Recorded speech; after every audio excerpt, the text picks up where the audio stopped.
Next हम लोग जो टॉपिक स्टार्ट कर रहे हैं दैट इज़ वेक्टर्स। तो लिख सकते हो हेडिंग वेक्टर्स। तो कैलकुलस इज़ ओवर। ठीक है, ठीक है। वेक्टर्स अपन चालू कर लेते हैं। और वेक्टर्स मेरे ख्याल से थोड़ा बहुत तो अपन ने जैसे कि फिजिक्स में स्टार्टिंग का कुछ तो देखा ही होगा। नहीं, वही चैप्टर जिसमें प्रॉब्लम आती थी नहीं तो यहाँ पे जो हम लोग वेक्टर्स पढ़ते हैं उसमें ज़्यादातर तो ऑपरेशन और उस तरह की चीज़ें हैं। ठीक है ना। बाकी देखते हैं, पहले तो डिफाइन कर लेते हैं, सबसे ज़्यादा अच्छा है। Best thing is let us define नहीं दिस फिजिकल क्वांटिटी बाकी दो चीज़ें बोल सकते हैं। वेक्टर मतलब एक डायरेक्टेड लाइन सेगमेंट। दूसरा कि अगर हम फिजिकल क्वांटिटी के टर्म्स में बात कर रहे हैं, नॉन फिजिकल फिर से मतलब देख के बताना है पड़ेगा स्ट्रेस को एक बार। तो ऐसा कोई भी फिजिकल क्वांटिटी जिसमें मैग्नीट्यूड, डायरेक्शन, सिर्फ इतना से काम नहीं चला नहीं, हालांकि they must follow the law of addition of vectors. जो ये वेक्टर का लॉ ऑफ एडिशन है, ट्राइंगल रूल हो गया या पैरेललोग्राम रूल हो गया, व्हाटएवर, ठीक है ना, उसको फॉलो करना जरूरी है। क्योंकि ऐसे बहुत सारे फिजिकल क्वांटिटी हैं जिसमें डायरेक्शन भी है but they are not vectors. हाँ लगा तो ये करंट, ठीक है ना। तो सिर्फ आप बोलो कि मैग्नीट्यूड और direction and convenient way of writing this and having a very good hand writing and all those things, तो वो क्राइटेरिया में फिर वो नहीं आ पाएगा। समझ में आएगा? मतलब वेक्टर लॉ ऑफ एडिशन को फॉलो करना ही पड़ेगा। समझ में आएगा? और स्केलर की अगर बात करें तो डेफिनेटली स्केलर में क्या आ नहीं रहा।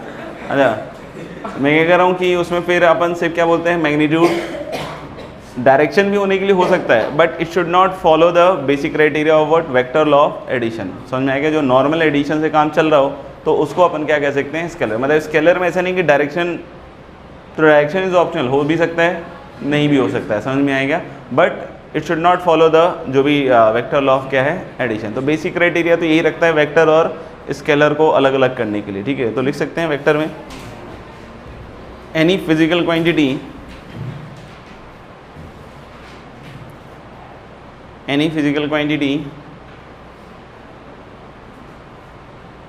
any physical quantity which has magnitude, direction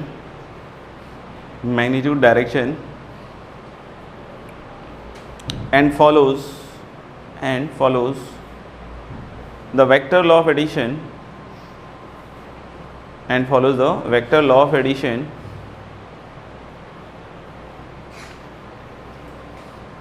is called as vector.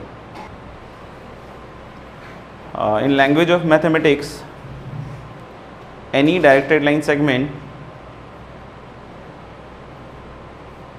क्योंकि मैथ्स में हम लोग को ज़्यादा कुछ ऐसा नहीं कि डिस्प्लेसमेंट शो करना है, ये करना वो करना, वो सब हमारे को नहीं मतलब यूज़ करना पड़ता है। तो हम लोग बोलेंगे कोई भी directed line segment, mostly in language of mathematics any directed line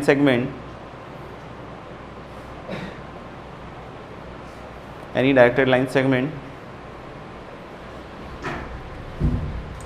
is called as vector.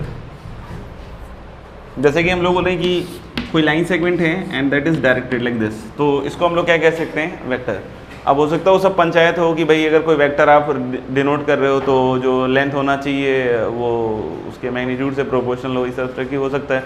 या वैसे नाप के तो करते नहीं अपन काम, ठीक है ना। तो हम लोग बोलें कि any directed line segment like this, इसको हम लोग बोलते हैं क्या, initial point. This is called as what, initial point. और ये जो है this is known as what, terminal और final point.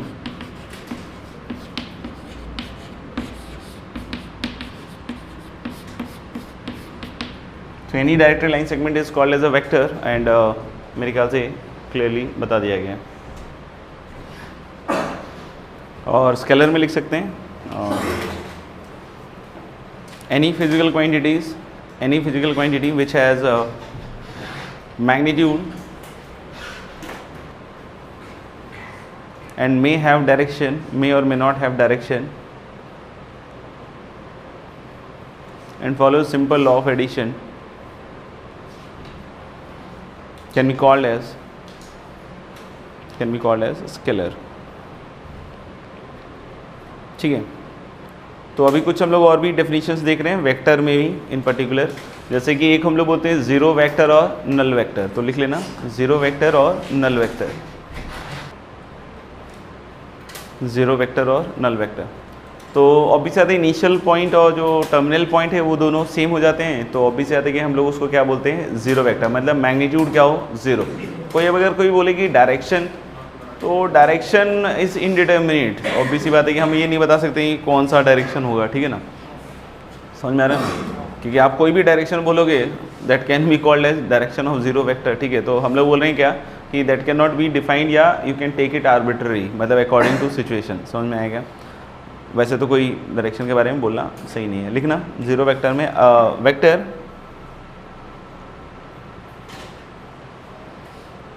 Having zero magnitude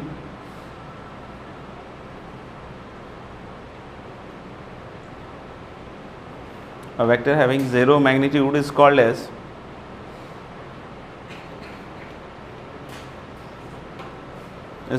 zero और null vector।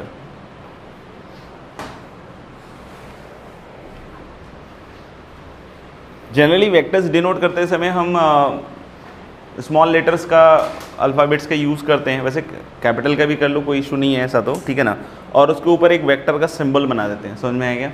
तो जैसे ज़ीरो जो है इन पर्टिकुलर अगर बात करें, तो ज़ीरो वेक्टर और ज़ीरो की सारी जो मतलब आदतें हैं बहुत सारी मिलती हैं, समझ में आएगा। तो ध्यान रखें कि zero as a number is different and zero as a vector will be different. अगर zero as a vector denote कर रहे हैं तो वो ध्यान रखें कि ऊपर वेक्टर जरूर लगाएं। जैसे अगर मैं लिख रहा हूँ a vector plus b vector plus c vector is null vector, तो उसको ऐसे कोई किसी ने ज़ीरो लिख दिया तो समझ में आ रहा है, वो सही नहीं है तरीका, ठीक है ना। लिखना तो अपन को क्या चाहिए, ज़ीरो, ऊपर क्या लिखना चाहिए, वेक्टर, समझ में आएगा।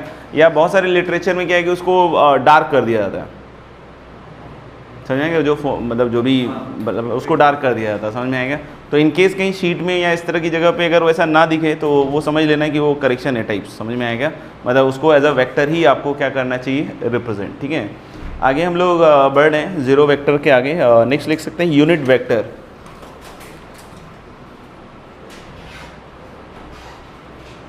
यूनिट वेक्टर नाम से ही है क्लियर क्या कि कोई वेक्टर जिसका मैग्नीट्यूड क्या हो, 1, और ये जनरली यूज़ करते हैं हम लोग किसी फिजिकल क्वांटिटी को डायरेक्शन देने में, नहीं।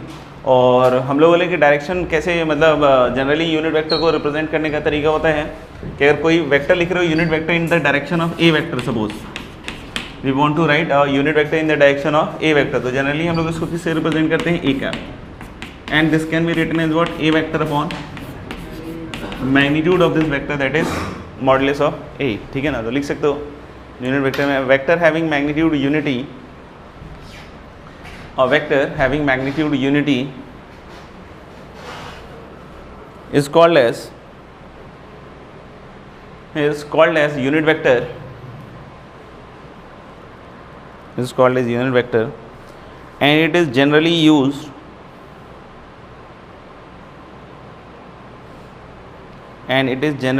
to impart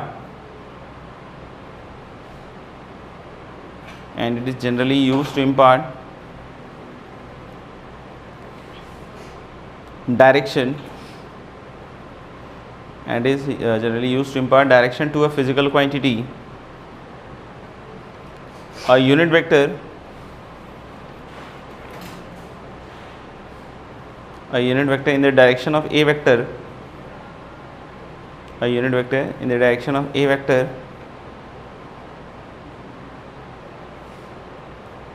can be given by a cap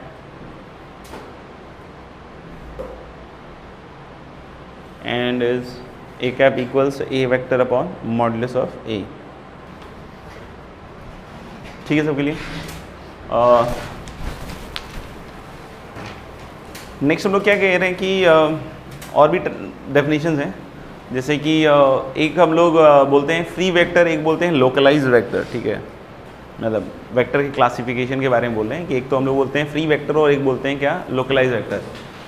अब ऐसे कोई पूछे कि फ़र्क क्या है, तो फ़र्क तो एक बेसिक सा और भी है कि एक पढ़ना है, एक हम लोग को मैथ्स में नहीं पढ़ना है, ठीक है ना। जैसे लोकलाइज वेक्टर नहीं पढ़ते हैं, फ्री वेक्टर पढ़ते हैं हम लोग मैथ्स में, ठीक है, जे के सिलेबस में।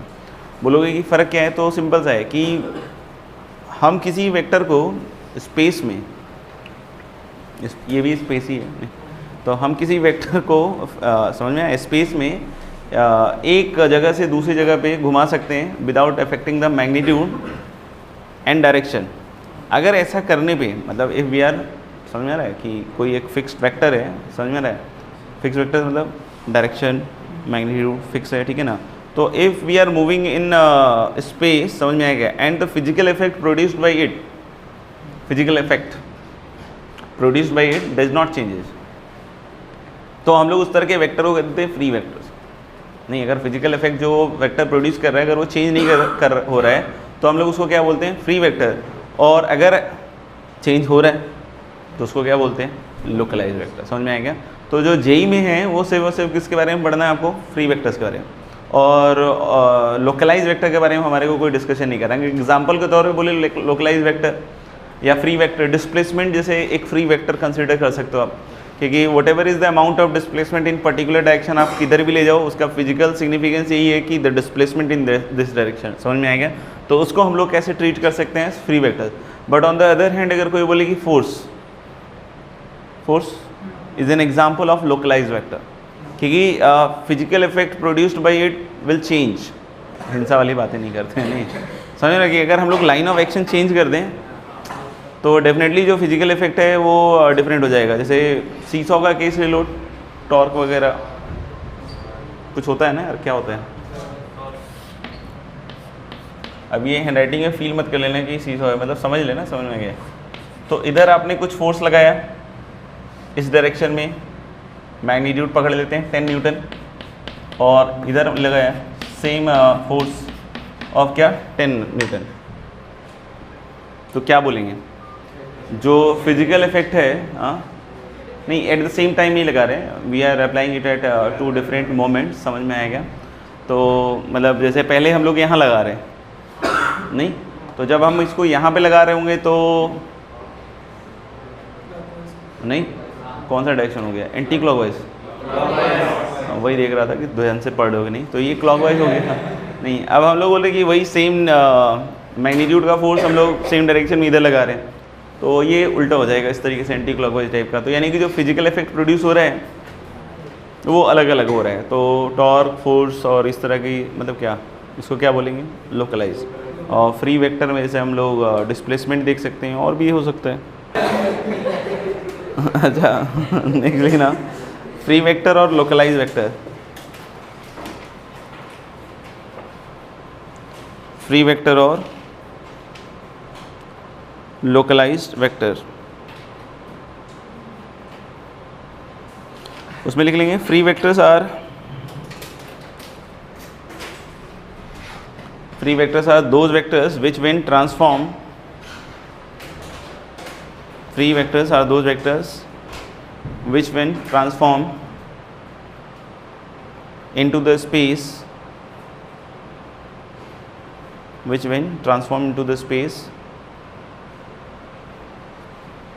from one place to another, without affecting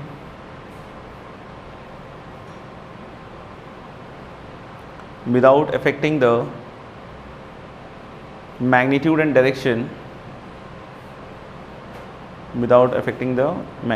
direction, produces the same physical effect,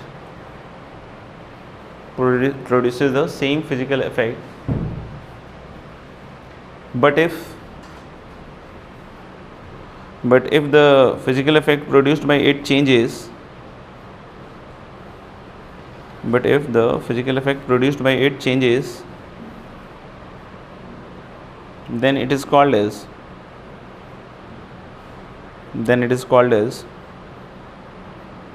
localized vector.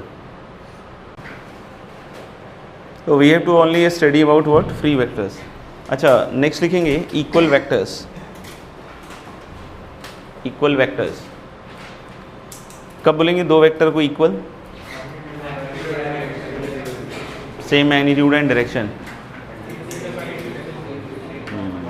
वो सबसे वो भी इम्पोर्टेंट है कि they must represent the same physical quantity, ठीक है ना। तो लिख सकते हैं two vectors are said to B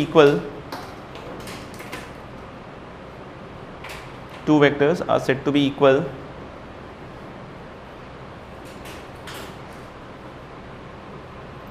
two vectors are said to be equal if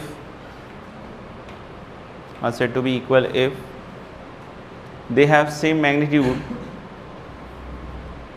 if they have same magnitude and direction,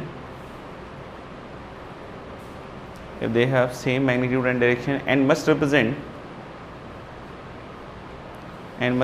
the same physical quantity. तो हम लोग जो भी बात करेंगे that is all about what free vectors. ठीक है, आगे और कुछ डेफिनेशंस हैं. नेक्स्ट लिखिएगा coplanar vectors. Coplanar vectors, coplanar vectors जैसे मान लो कि there are some vectors given like this.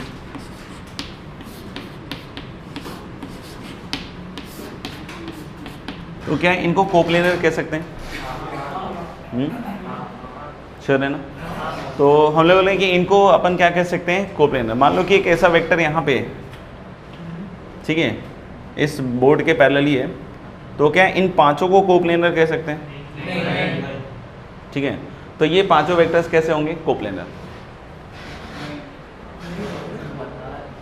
हाँ बता रहे हैं, वही मैं बोल कि वो पहला पेज था पूछने वाला, क्योंकि हम लोग बोलेंगे कि we can move this into क्या स्पेस. ठीक है ना?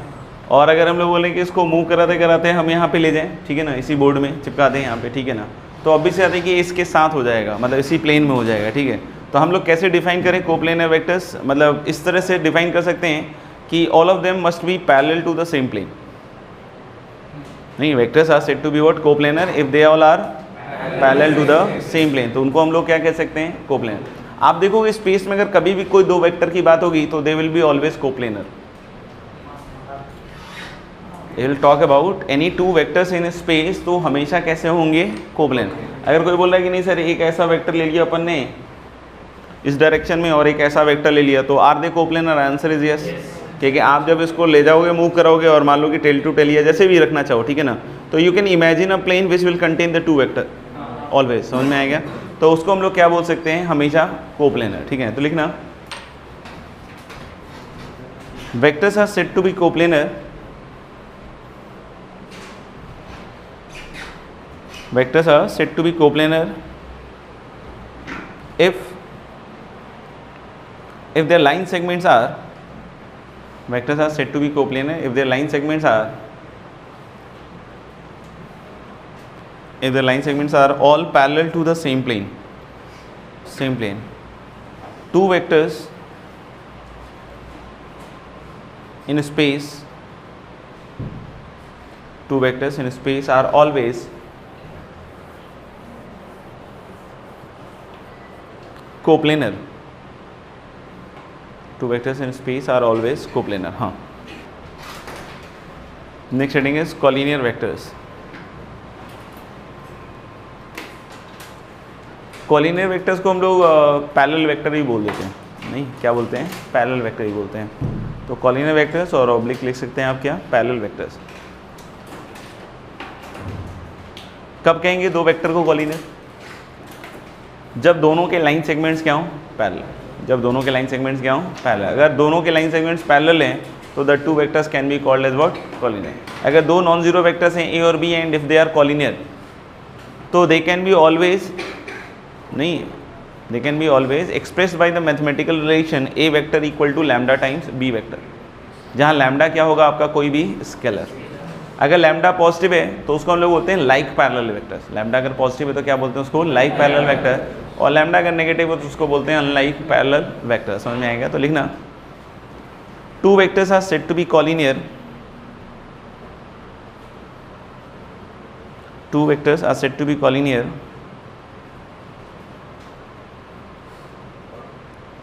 if their line segments are parallel to each other. Two vectors are said to be collinear if their line segments are parallel to each other. For two non-zero vectors a and b, for two non-zero vectors a vector and b vector, if they are collinear, we can write a vector and b vector. If they are collinear, we can write a vector equals, we can write a vector equals lambda times b vector. where lambda is a scalar, where lambda is a scalar. If lambda greater than 0, if lambda greater than 0, they are called as like parallel vectors. If lambda greater than 0, they are called as like parallel vectors. And if lambda less than 0, lambda less than 0, then they are called as unlike parallel vectors. इसमें हम लोग एक बात और कर रहे हैं और इसको ध्यान भी रखना है आपको।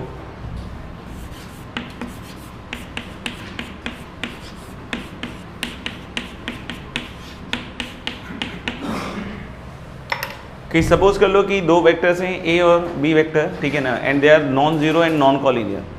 The two vectors A vector and B vector are what, non zero and non collinear. समझ में आएगा?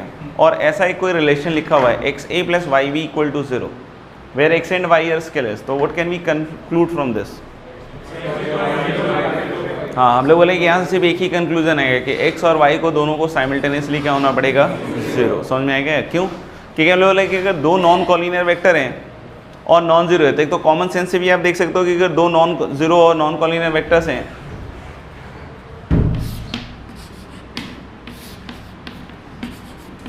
मान लो ए और बी दो नॉन जीरो और एक्स और वाई, जैसे कि अगर आपने नॉन जीरो लिया मान लो, तो एक्स और वाई नॉन जीरो लोगे तो ऑब्वियस आता है कि you will get a vector either in this direction और इन दिस डायरेक्शन। और ऐसे ही इधर भी वाई की पॉजिटिव या नेगेटिव वैल्यू या एक्स की पॉजिटिव या नेगेटिव, नॉन जीरो मान रहे हैं एक्स और वाई को। तो जब इनका रिजल्टेंट निकालोगे कोई ना कोई वेक्टर तो आएगा ही ना। तो ये बोल रहा है कि इसका रिजल्टेंट 0 है, तो इसका रिजल्टेंट तभी 0 हो पाएगा जब दोनों के दोनों क्या होंगे, 0। क्योंकि एक 0 है दूसरा नॉन जीरो है, तब भी रिजल्टेंट 0 नहीं हो सकता। एक तो ये सिंपल से थॉट से भी अपन बोल सकते हैं, दूसरा हम इसको कॉन्ट्रडिक्शन से प्रूव कर सकते हैं। कॉन्ट्रडिक्शन से कैसे प्रूव कर सकते हैं? जैसे इस तरह के क्वेश्चन अगर बोर्ड में आते हैं तो आपको कॉन्ट्रडिक्शन से प्रूव करना चाहिए। कैसे? कि सपोज कर लो कि एक्स को 0 प्रूव करना है, तो कॉन्ट्रडिक्शन क्या कहेगा?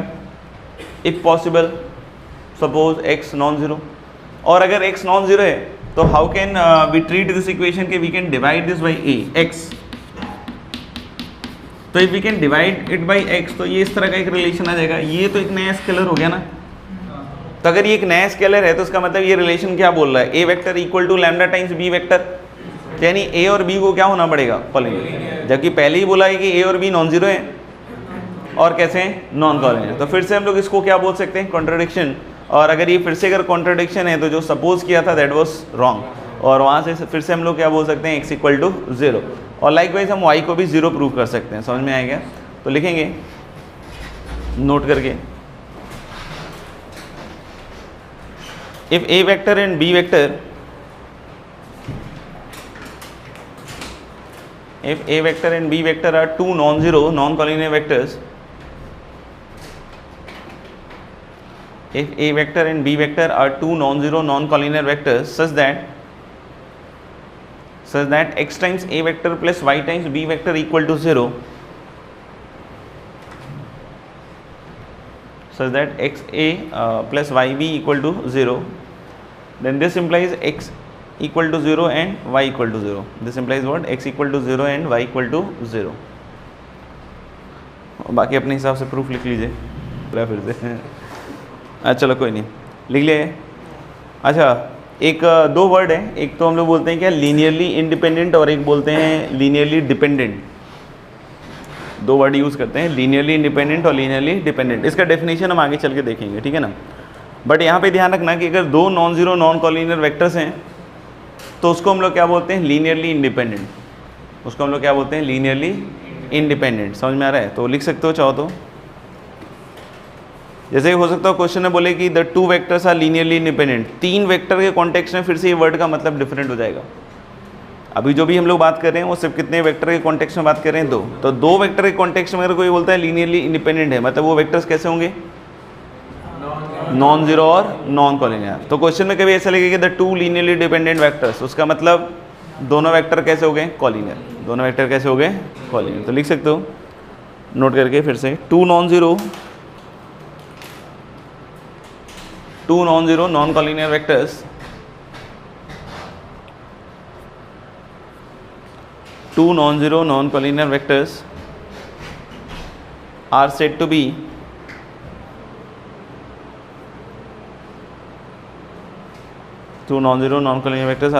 linearly independent. लिख लिया? आगे बढ़े। नेक्स्ट लिखेंगे heading position vector.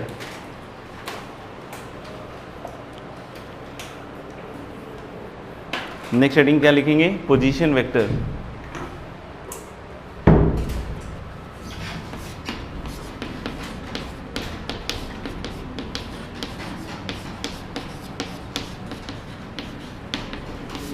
If someone is talking about position vector, बोल रहा है कि इस पॉइंट का पोजीशन वेक्टर है या ऐसा कुछ, ठीक है ना, तो position vector is always in terms of origin.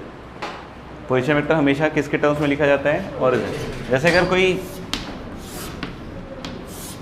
3D space है, ठीक है ना, ये एक्स एक्सिस ले लीजिए आप, ये वाई और ये जेड, तो एक्स वाई और ये जेड बाहर आ रहा है बोर्ड से, ठीक है ना, इसी में नहीं है, तो थोड़ा सा देख लेना, एक्चुअली नीचे रहना, कटवट ना जाए सर। अच्छा, तो मान लो एक्स वाई और जेड है और मान लो स्पेस में यहाँ एक पॉइंट है, ये देखो मार्क कर दिया, दिख रहा है।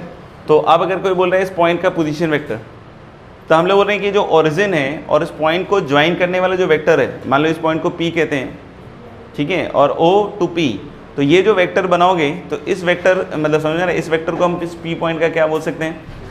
Position vector. समझ में आएगा? यानी कि जब भी किसी पॉइंट का पोजीशन वेक्टर आपको दिया रहेगा तो वो वेक्टर कैसे आप डिनोट कर सकते हो कि उसको और ओरिजिन को क्या कर दो?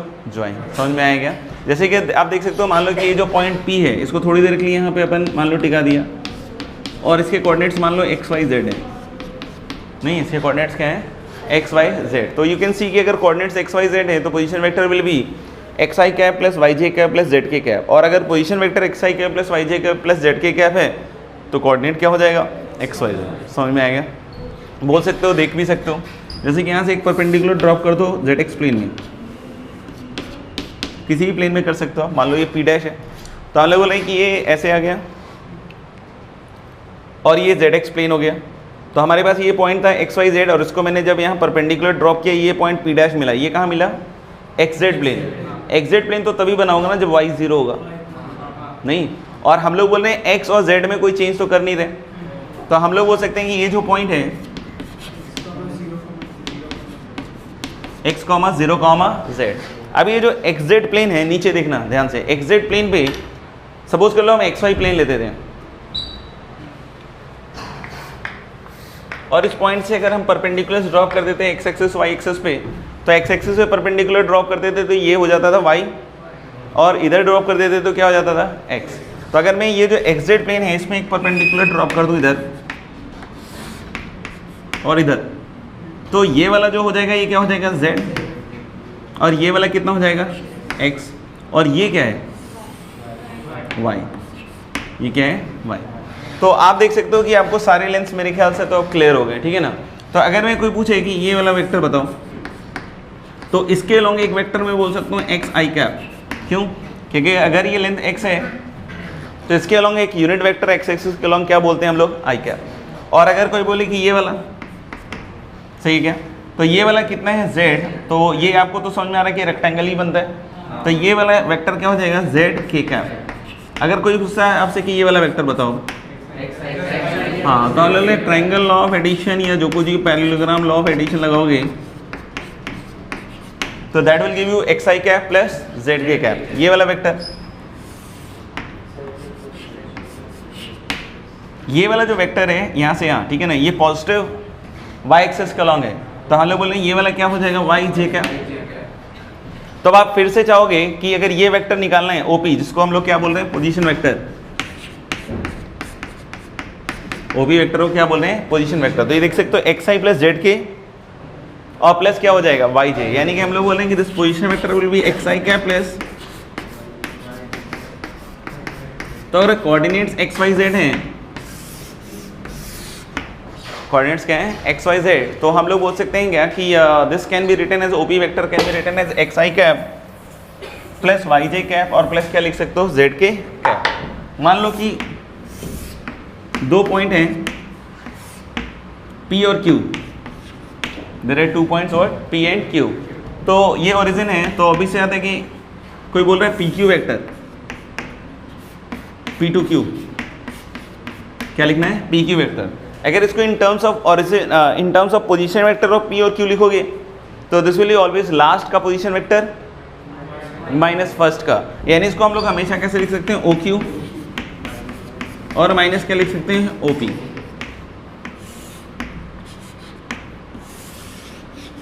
ये दोनों ही पोजीशन वेक्टर है मेरे ख्याल से। तो ट्रायंगल लॉ ऑफ एडिशन है, क्या कहेगा? OP वेक्टर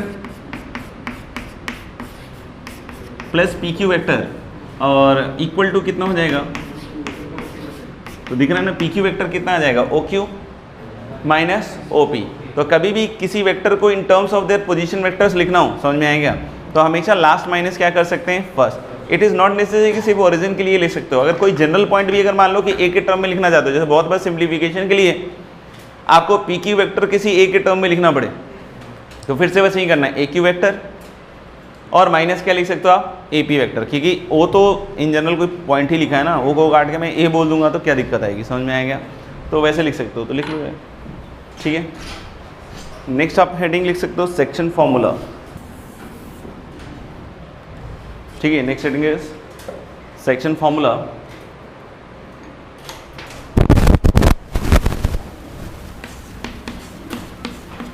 सेक्शन फॉर्मूला हम लोगों ने ऑलरेडी 2D में देख रखा है, ठीक है, बट हम लोग वेक्टोरियली देख रहे हैं, ऑलमोस्ट वैसा ही है। जैसे अगर कोई पॉइंट है A जिसका पोजीशन वेक्टर हम लोग बोल रहे हैं A वेक्टर है, and there is certain point B जिसका पोजीशन वेक्टर B वेक्टर है, तो ऑफ कोर्स ये ओरिजिन के टर्म्स में ये वेक्टर्स हैं, ठीक है। और कोई एक पॉइंट है C जिसका पोजीशन वेक्टर C वेक्टर है और जो इसको इंटरनली डिवाइड कर रहे हैं m/n में। नहीं, there is a point C जिसका पोजीशन वेक्टर क्या है? C वेक्टर है, जो इसको इंटरनली डिवाइड कर रहे हैं AB को किस रेशियो में? m/n में। तो ये जो C वेक्टर है उसको कैसे लिख सकते हैं? फिर से वैसे ही, क्या?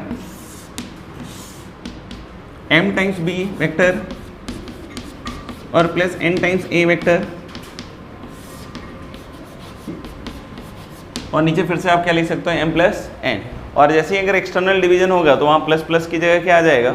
Minus minus. समझ में आएगा? तो इसको वेक्टरली प्रूव करेंगे, कोशिश करेंगे, 2D से नहीं। तो लिखना let capital A vector bracket में जैसे लिखा हुआ है, let capital A vector and capital B vector is divided, yeah, let A vector is joined, let A vector and B vector is joined, and capital C vector and capital C vector divides the line joining, and capital C vector divides the line joining AB in the ratio m/n internally, in the ratio m/n internally, then C vector equals m times B plus n times A vector upon m plus n।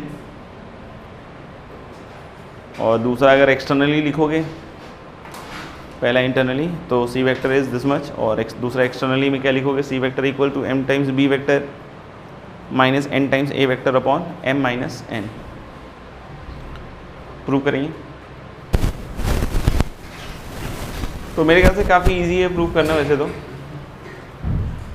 जो origin अगर आप कहीं भी मान लो तो मेरे ख्याल से ये क्लियर हो गया कि ये B वेक्टर है, ये A वेक्टर है, और ये कौन सा वेक्टर है? C vector. ऐसा ही है ना कुछ?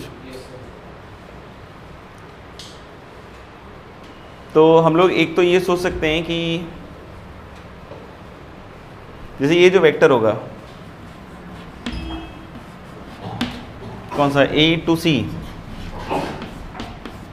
AC वेक्टर लिख लेते हैं, और दूसरा C to B that is CV vector. इनका डायरेक्शन तो सेम होगा ना?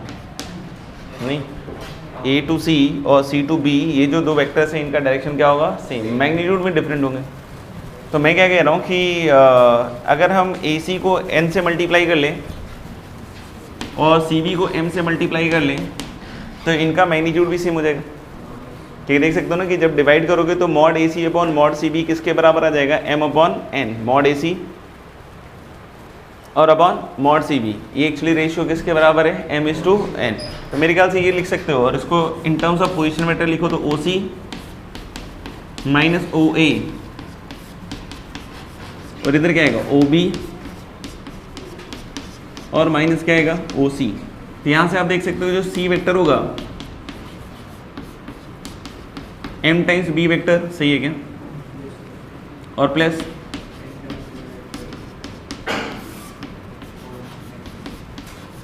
नहीं, तो इस तरीके से हम लोग हमेशा लिख सकते हैं, और एक्सटर्नल के लिए भी ऐसे ही आ जाएगा। ठीक है,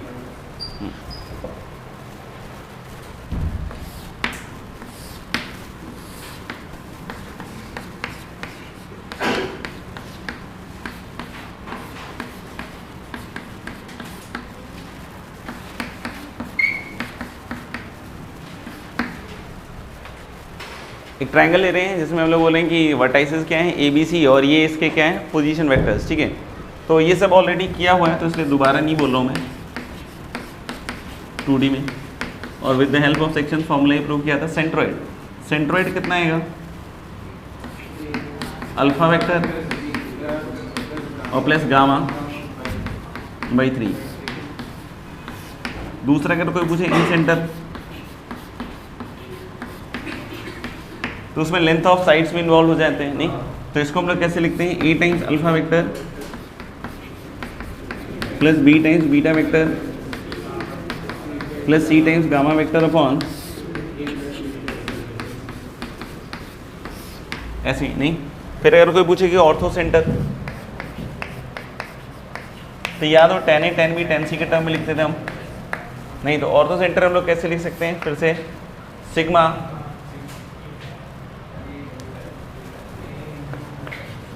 tan A इंटू कितना alpha vector upon sigma tan A और पाई tan A, क्योंकि ट्रायंगल में दोनों ही क्या होते हैं, सेम।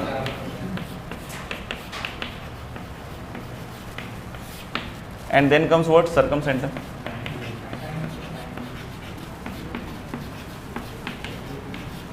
तो circumcentre can be written as sigma into alpha vector upon, हाँ, एक तो सिग्मा साइन 2A भी लिख सकते हो, या फिर sine 2A plus sine 2B plus sine 2C को हम लिख सकते हैं four sine A sine B sine C।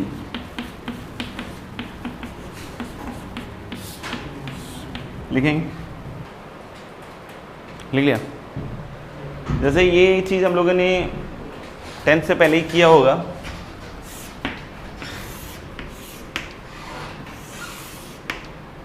ये कोई भी ट्रेपेज़्म है A B C D,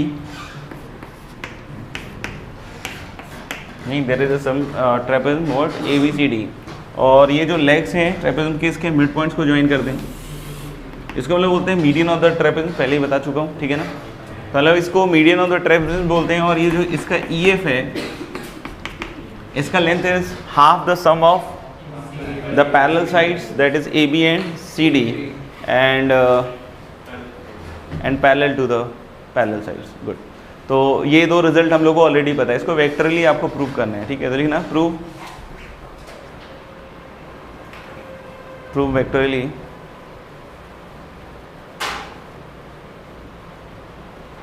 that the length of, prove vectorly that the length of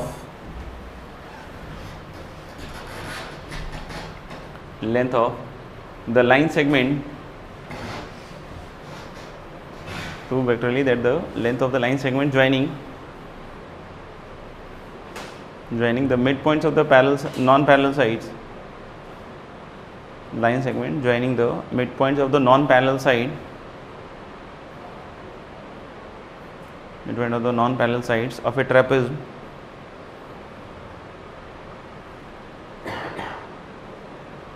is equal to half the sum of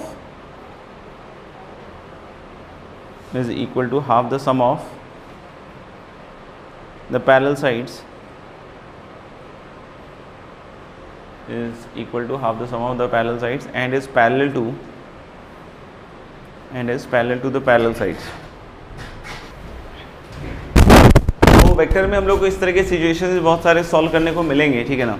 इन सब क्वेश्चंस में हम लोगों को कोशिश ये करनी चाहिए कि ओरिजिन अगर नहीं दिया हुआ है तो हम अपने हिसाब से इसमें सेट करें, हम कम से कम वेक्टर के साथ आगे बढ़ें ताकि हम लोग का जो प्रेजेंटेशन हो बहुत नीट एंड क्लीन हो, और कम से कम वेरिएबल्स के साथ हम आगे बढ़े तो ज़्यादा बेटर रहता है। समझ में आ गया? क्योंकि अगर ज़्यादा वेरिएबल तुमने इंट्रोड्यूस किया तो बाद में सॉल्व तुम ही को करना होगा, ठीक है। तो वो चीज़ का भी ध्यान रखना। अभी तो बहुत एलिमेंट्री, आप कैसे भी लिख लो, दिक्कत नहीं है, बट ओरिजिन फिक्स करना सीखें, क्योंकि एक पार्ट अपने आप ही क्या हो जाता है उसमें फिर ज़ीरो। तो हम लोग बोल सकते हैं कि आगे हम लोग काफ़ी आसानी से कर सकते हैं। जैसे देख सकते हो, इसको मैं ज़ीरो ले लूँ और इसके रेस्पेक्ट में इसको अपन क्या मान लें, बी वेक्टर, और इसको क्या मान लें, डी वेक्टर। तो ई जो है वो तो क्लियरली आ जाएगा ना मिड पॉइंट, तो d/2, और अगर c निकल गया तो फिर f भी निकाल सकते हैं। तो अगर ये b वेक्टर पता है, ये d वेक्टर पता है, तो क्या c को b और d के टर्म्स में लिखा जा सकता है?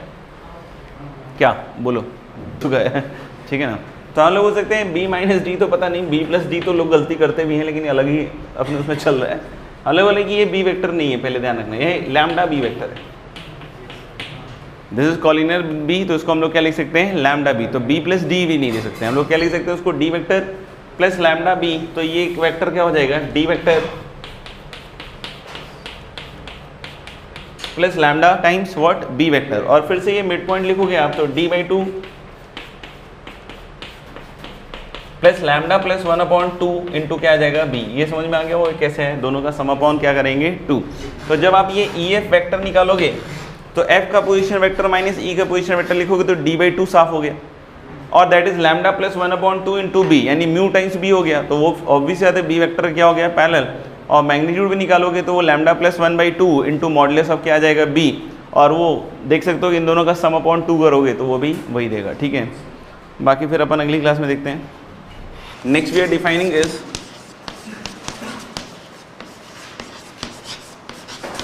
टेट्राहेड्रन।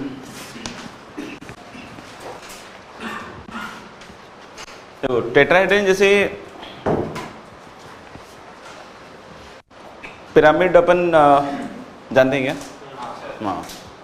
पिरामिड अलग अलग तरीके के हो सकते हैं। Pyramid can be of triangular base, pyramid can be of rectangular base, किसी भी तरीके का हो सकता है। ऐसे हो सकता है कि एक रेक्टेंगल बना दो आप और एक पॉइंट ऊपर ले लो उस प्लेन के अलावा, समझ में आएगा। और जैसे हमने एक रेक्टेंगल बनाया और इधर एक कोई पॉइंट ले लिया और उसको ज्वाइन कर दिया हर एक वर्टेक्स से, तो ये एक पिरामिड बन जाएगा, समझ में आएगा। तो टेट्राहेड्रन भी एक पिरामिड है, लेकिन उसका बेस क्या ऐसा है, ट्रायंगुलर। उसका बेस कैसा है, ट्रायंगुलर। मतलब एक ट्रायंगल ले लो and take any another point which is not in the plane of this, समझ में आएगा। वो इस वाले प्लेन में नहीं है, समझ में आया ना, बिल्कुल यहाँ पे ले लिया, समझ में आएगा। और फिर इसको अपने ज्वाइन कर दिया, तो ये मेरे ख्याल से क्या हो जाएगा, टेट्राहेड्रन, ठीक है। तो लिख सकते हैं tetrahedron is a pyramid whose base is a triangle,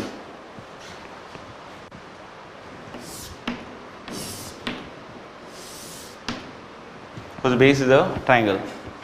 तो मान लो कि इस तरीके से कोई एक ट्रायंगल है and there is one more point D जो इस प्लेन में नहीं है, वो इस प्लेन के अलावा कहीं होगा। तो इसको जब DA, DB और DC जब ज्वाइन करोगे तो अलग कि वो जो बनेगा that will be some tetrahedral structure, तो उसको टेट्राहेड्रन बोलेंगे, समझ में आएगा। तो अब यहाँ पे ऐसे तो प्लॉट कर नहीं सकते हैं कि ये देखो इसको ज्वाइन कर दिया, तो इस पॉइंट को हम लोग फिर से इस प्लेन में प्रोजेक्ट कर रहे हैं, सही है ना। तो अलग कि ये वाला point D,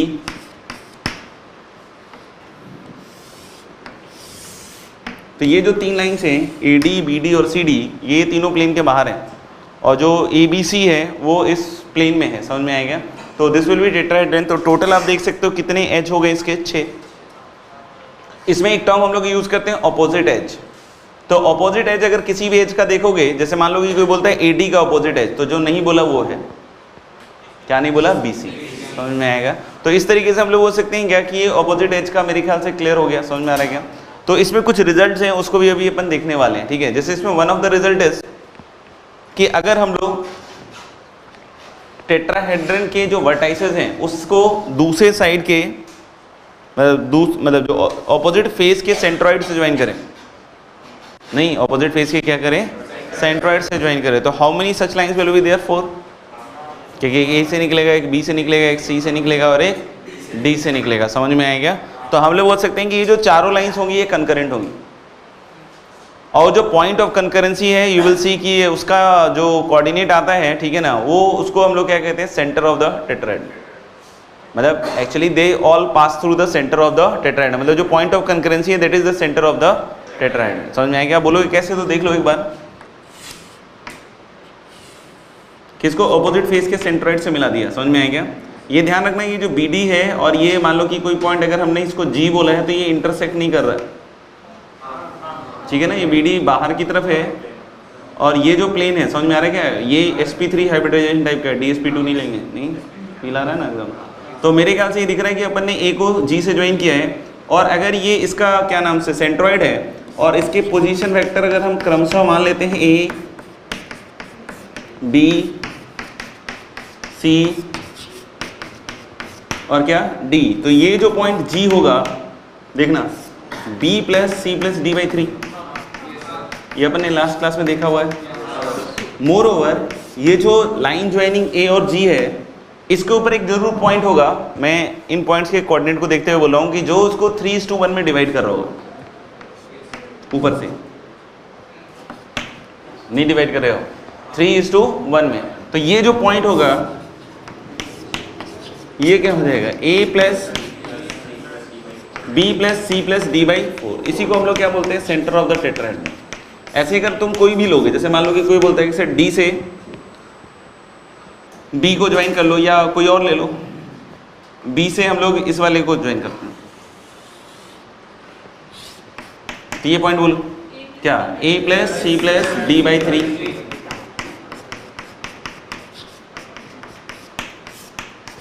a plus c plus d by 3। और अगर हम लोग बोल रहे हैं कि ऊपर से अगर 3:1 में फिर से कोई पॉइंट लोगे आप, तो फिर से वही आएगा a plus b plus c plus d by 4। ऐसे आप देख सकते हो कि ये जितनी भी ऐसी लाइंस बनाओगे चारों, उन सब के ऊपर हम लोग बोल रहे हैं कि ऊपर से 3:1, तो जैसे आप सेंट्रॉइड में देखते होगे ट्रायंगल में, तो ऊपर से क्या रहता था? वो 2:1, तो यहाँ पे बस हम लोग बोल रहे हैं क्या रहेगा? 3:1। और हम लोग बोल सकते हैं कि ये चारों लाइंस कैसे होंगी? कंकरेंट। लिखना line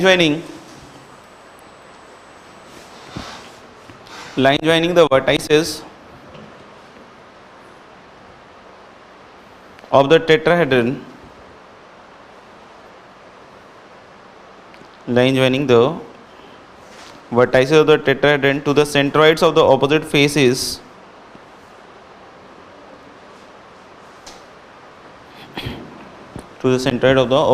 are concurrent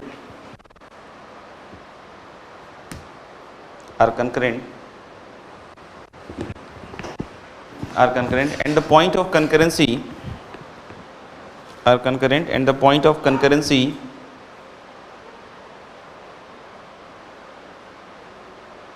is called as center of the tetrahedron.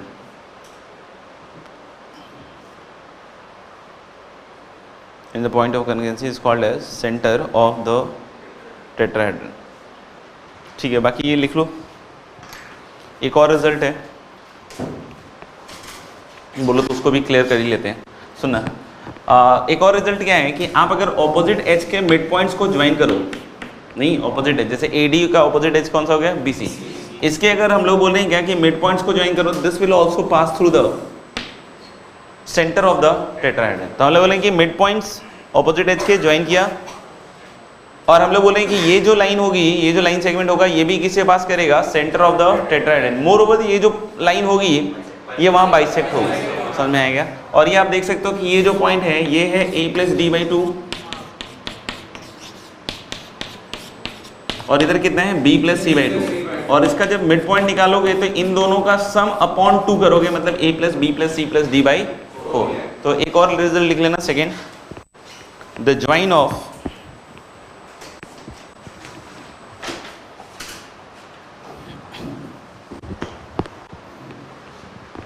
Second बार लिखेंगे, the join of the mid points of the opposite edges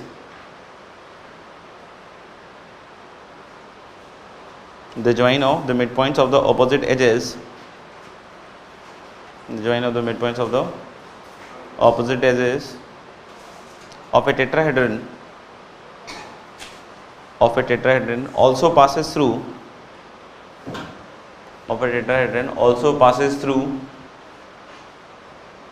the centroid of the tetrahedron,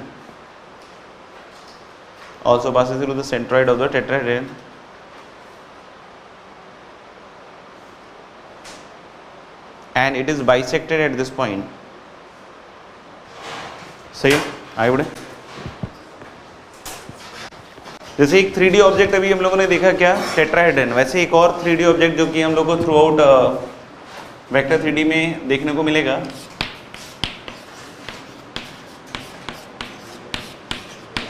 उसको कहते हैं हम लोग पैरेललोपिपेड।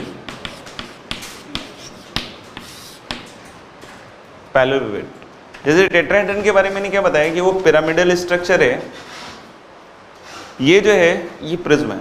जैसे प्रिज्म आपने देखा होगा, आपने ट्रायंगुलर प्रिज्म देखा होगा शायद, नहीं अगर फिजिक्स में देखा भी होगा कि हम लोगों ने एक ट्रायंगल ऐसा और एक और ट्रायंगल और ज्वाइन कर दिया हमने वर्टेक्स टू वर्टेक्स, नहीं तो इसको हम लोग बोलते हैं प्रिज्म ट्रायंगुलर। ट्रायंगुलर क्यों बोलते हैं कि इसका जो बेस है वो कैसा है, ट्रायंगल। तो जैसे अगर आप देखा होगा बुक देखा, book is also a prism, अगर देखा हो तो अगर हम लोग बोले कि अगर आपने देखा होगा जो नॉर्मल जो अपना बुक रहता है, समझ में आएगा, तो वो देख सकते हो कि एक रेक्टेंगल नहीं और एक नीचे और रेक्टेंगल और फिर उसके सारे वर्टेक्स देखोगे ज्वाइन किया गया, तो ये भी एक प्रिज्म है नहीं, लेकिन जिसका बेस कैसा है, रेक्टेंगल। समझ में आ गया। अभी अगर हम लोग बात कर रहे हैं किसके बारे में, पैरेललोपिपेड, तो हम लोग बोलेंगे पैरेललोपिपेड जो है, जैसे हम लोगों ने अभी बुक देखा, समझ में आएगा, जो कि रेक्टेंगुलर, क्यूब भी वैसे ही एक प्रिज्म है, उसका बेस क्या हो जाएगा, स्क्वायर। तो वैसे ही हम लोग बोले कि ये जो होगा इसमें क्या होगा, जो फेसेस होंगे, जितने भी फेसेस होंगे वो सब कैसे हो जाएंगे, पैरेललोग्राम। जैसे देखा होगा ना रेक्टेंगल में हर एक फेस कैसा है, रेक्टेंगुलर में,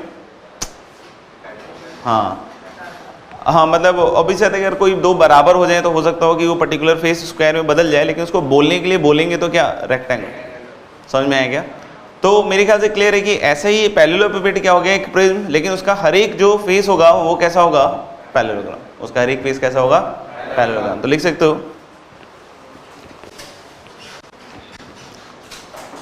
पैरेललोपिपेड इज ए प्रिज्म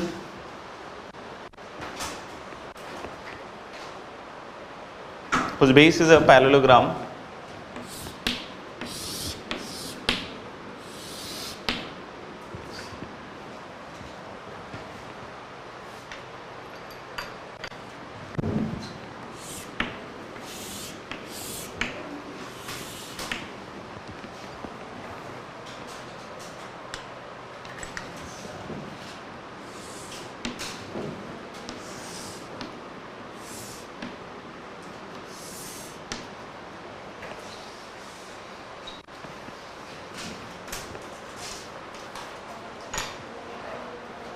ठीक है। तो हम बोले कि इसका जो ये फेस आपको दिख रहा है ये कैसा होगा, पैरेललोग्राम। इधर वाला भी पैरेललोग्राम टाइप का ही आपको सब दिखेगा, समझ में आएगा। अच्छा, इसमें भी हम लोग बोल रहे हैं क्या कि एक तो ऐसा रिजल्ट है। अच्छा, इसमें एक चीज़ और सुनना, इसमें अगर कोई बोलता है डायगोनल ऑफ द पैरेललोपिपेड, तो आप देख सकते हो कि दो तरह के डायगोनल है। एक तो जैसे आपने इसको और इसको ज्वाइन किया, नहीं तो एक बॉडी डायगोनल टाइप की फील आ रही होगी, नहीं समझ में आया, और एक हर एक फेस पे डायगोनल होगा, नहीं समझ में आया। तो ध्यान रखना कि अगर कभी भी टर्म बोल रहा है कि डायगोनल ऑफ ए पैरेललोपिपेड, तो it is always talking about the body diagonal, नहीं इफ इट इज रिटेन कि द डायगोनल्स ऑफ ए पैरेललोपिपेड, अगर लिखा हुआ बॉडी डायगोनल ऑफ पैरेललोपिपेड तो उसमें मत पूछना कि अब कौन सा बोल रहा है, नहीं वो तब तो ऑब्वियस बात है।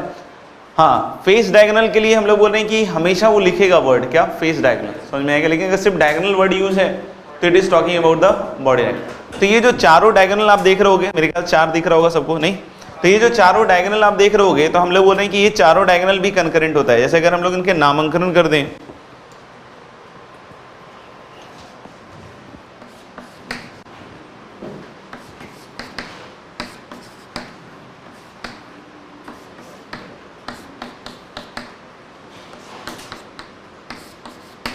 समझ में आ रहा है क्या।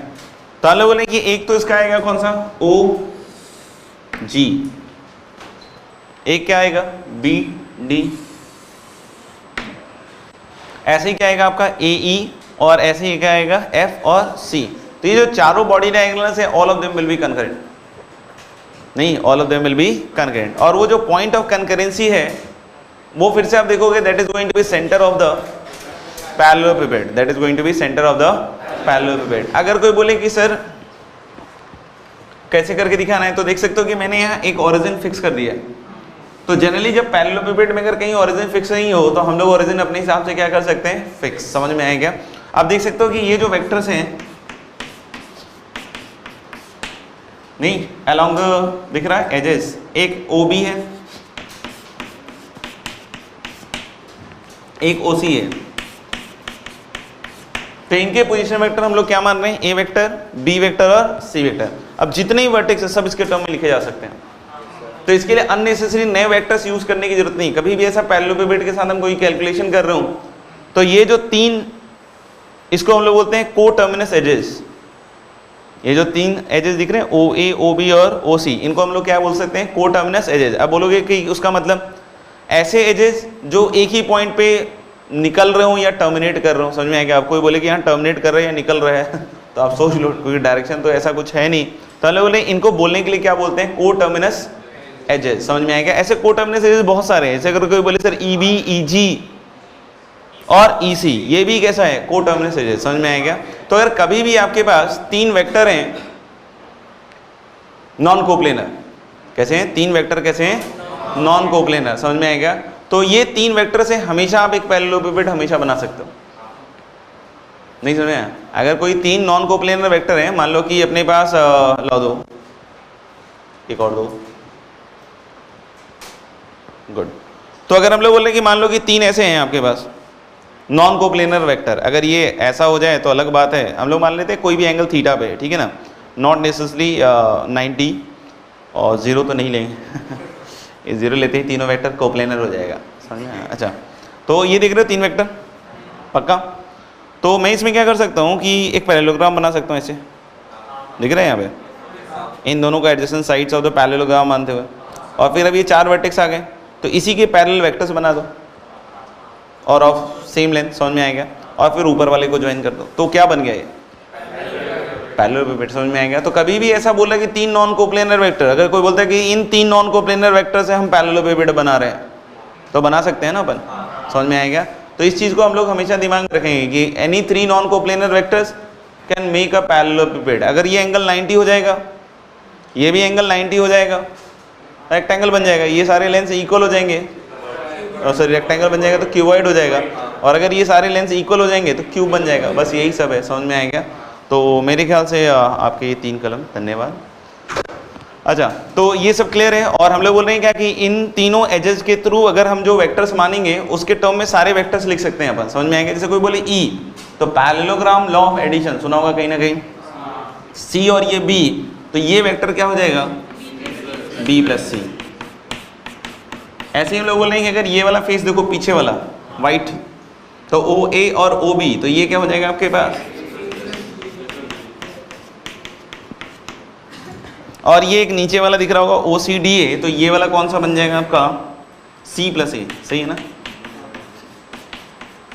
अब कोई बोले कि OG, सुनना, तो ये तो हो गया ना C प्लस A, और ये वाला भी अभी जैसे बताया कि ये वाला और ये वाला वेक्टर सेम होगा, तो ये वेक्टर क्या हो जाएगा B, और ये C प्लस A। तो ये जो वेक्टर दिखोगे क्या, C plus A plus B, मतलब A vector plus B vector plus C vector.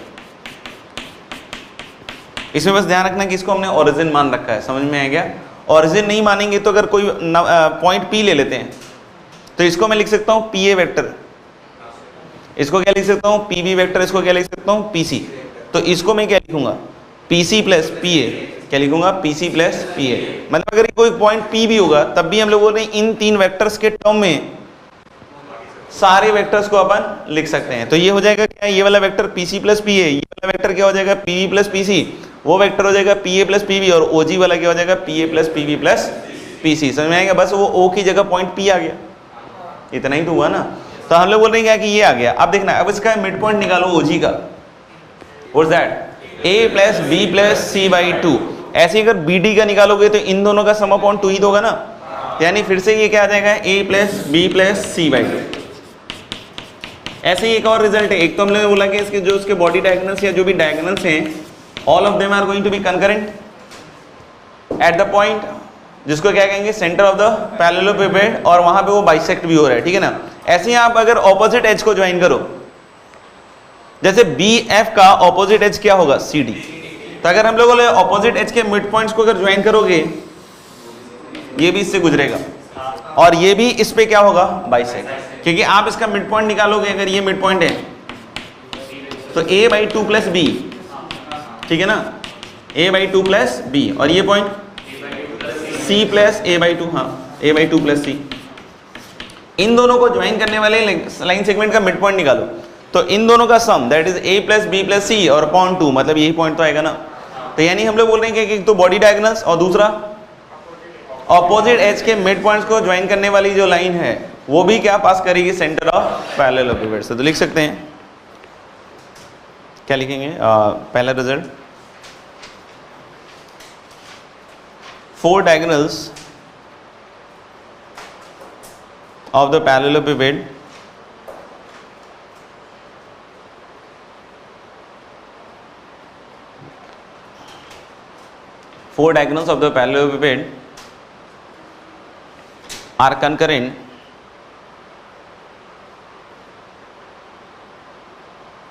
are concurrent at the center of the parallelepiped, are concurrent at the center of the parallelepiped, are concurrent at the center of the parallelepiped, and moreover it is bisected at this point, and moreover it is bisected at this point.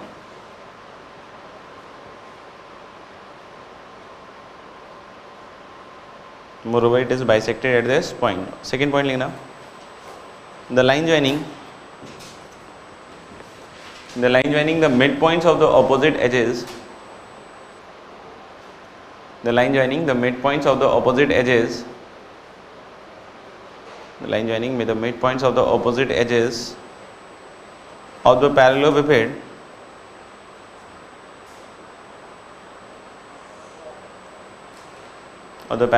also passes through the center of the parallelepiped,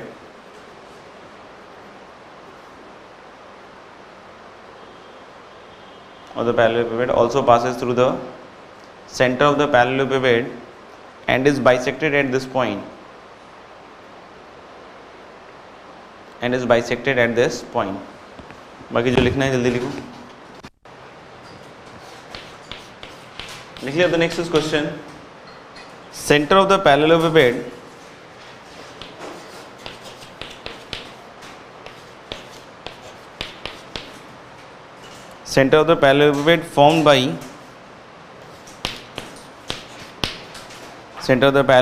formed by PA vector equals I plus 2j plus 2k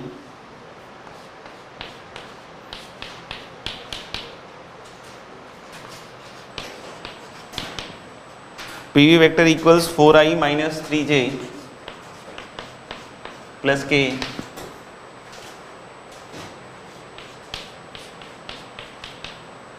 and PC vector equals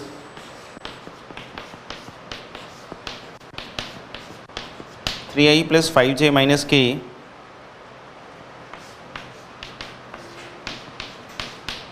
is given by the position vector 7, 6, 2. Center of the parallelepiped formed by PA vector equals I plus 2j plus 2k, PV vector is 4i minus 3j plus k and PC vector equals 3i plus 5j minus k is given by the position vector 7, 6, 2. Then find the position vector of the point P. Find the position vector of the point P. तो इसमें एक छोटा सा correction है कि ये जो point O है अब ये P हो गया सर, तो ये 3 वेक्टर से तो पैरेललोपिपेड बना दिया हमने, ये 3 कोटर्मिनस से जो हो गए PA वेक्टर, PV वेक्टर और कौन सा हो गया PC। अब इसका जो सेंट्रॉइड है, सेंटर जो भी है, इसका पोजीशन वेक्टर 7, 6, 2 है। तो ये जो 7, 6, 2 है ये O के यहाँ पे रेस्पेक्ट पे नहीं है, ये तो P, और अगर इस पॉइंट को D अगर बोलते हो तो ये तो पॉइंट क्या हो जाएगा PT वेक्टर।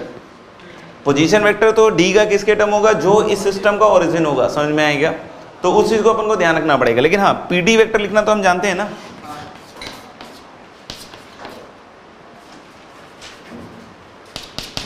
पीडी वेक्टर किसके बराबर होगा, पीडी वेक्टर मुझे पता है कि अगर ये, जैसे अभी थोड़ी देर पहले मैं इसको बोला था a plus b plus c by 2, तो इन तीनों का सम अपॉन 2 ही तो बोला था। तो पीडी वेक्टर अभी मेरे लिए क्या होगा, p a plus p b plus p c upon 2। तो मेरे ख्याल से पीडी वेक्टर को हम लोग लिख सकते हैं p a vector plus p b vector और प्लस पी सी अपॉन 2।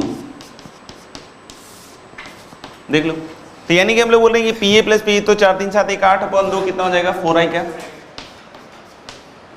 फिर हम लोग बोल रहे हैं कि 5 2 7 में 3 गया 4, तो प्लस 2j। और फिर हम लोग बोल रहे हैं कि प्लस क्या हो जाएगा k। ये तो पीडी वेक्टर हुआ। और इसको हम लोगों ने पोजीशन वेक्टर में लिखना सिखाया था, लास्ट माइनस फर्स्ट, तो ओडी वेक्टर। तो डी का पोजीशन वेक्टर हम लोग को पता है 7 6 2 और माइनस ओपी वेक्टर, यही तो हो गया ना। यानी यहाँ सीधा सीधा position vector of the point P हो जाएगा, 7 में 4 गया कितना, 3 4 1। यानी ओपी वेक्टर क्या आएगा, 3i cap plus 4j cap plus k cap.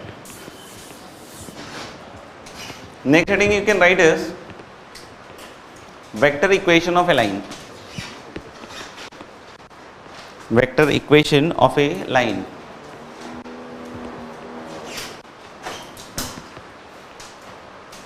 जैसे हम लोग स्ट्रेट लाइन जो भी है वो 2D में देख चुके हैं, 2D प्लेन में x plus b y plus c equal to 0, सही है क्या। आगे चलेंगे तो हम कॉम्प्लेक्स नंबर में भी देखेंगे लाइन की इक्वेशन कॉम्प्लेक्स प्लेन में कैसे लिखते हैं, 3D में देखेंगे कि लाइन की इक्वेशन कैसे लिखते हैं, समझ में आएगा। वेक्टरली भी हम लोग देखना चाहते हैं कि लाइन की इक्वेशन कैसे लिखेंगे। मतलब जब लाइन की बात हो रही है तो we are talking about a locus, vector is not a locus. नहीं, vector is not a locus, समझ में आएगा। Vector is what, a physical quantity having फलाना ढिमकाना और ओबेइंग द जो भी है लॉज ऑफ वेक्टर एडिशन, ठीक है ना, वो अलग चीज है। लोकस अलग है, लोकस एक पाथ है। तो अभी जो हम लोग बात कर रहे हैं, हम लोग एक पाथ की इक्वेशन को लिखने की कोशिश कर रहे हैं, लेकिन वो लिखने की कोशिश कैसे कर रहे हैं, वेक्टरली। वो लिखने की कोशिश कैसे कर रहे हैं, वेक्टरली, समझ में आएगा। तो वेक्टर इन्वॉल्व होंगे, तो ऐसा नहीं सोच लेंगे कि ये जो लाइन बना है ये एक वेक्टर हो गया ना। Line can be along certain vector but line is not a vector, line is a locus, समझ में आएगा। उसको अपन थोड़ा सा समझें, ठीक है ना।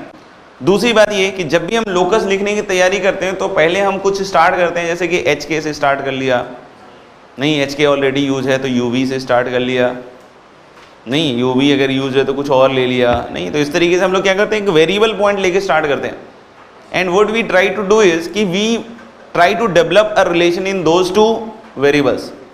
और उसके अलावा जितनी भी चीज़ें हैं, समझ में आ रहा है क्या, अननोन्स, उसको एलिमिनेट करते हैं। जैसे 2D में यही खास कर तरीका था अपने, ठीक है ना, यही था ना, कोई भी लोकस लिखने का। नहीं ऐसा नहीं कि स्ट्रेट लाइन ही लिखने का सिर्फ था, नहीं कुछ भी लिखना हो लोकस में, ठीक है।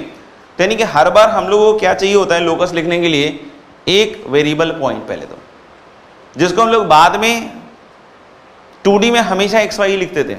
जैसे x plus y equal to 3 लिख दिया और x plus y equal to 5 लिख दिया, तो अब ऐसा कंफ्यूजन नहीं होगा सर 3 भी हो रहा है 5 भी हो रहा है, कैसे सर x प्लस वाई 3 भी हो गया, एक बार आपका x प्लस वाई 5 भी हो गया।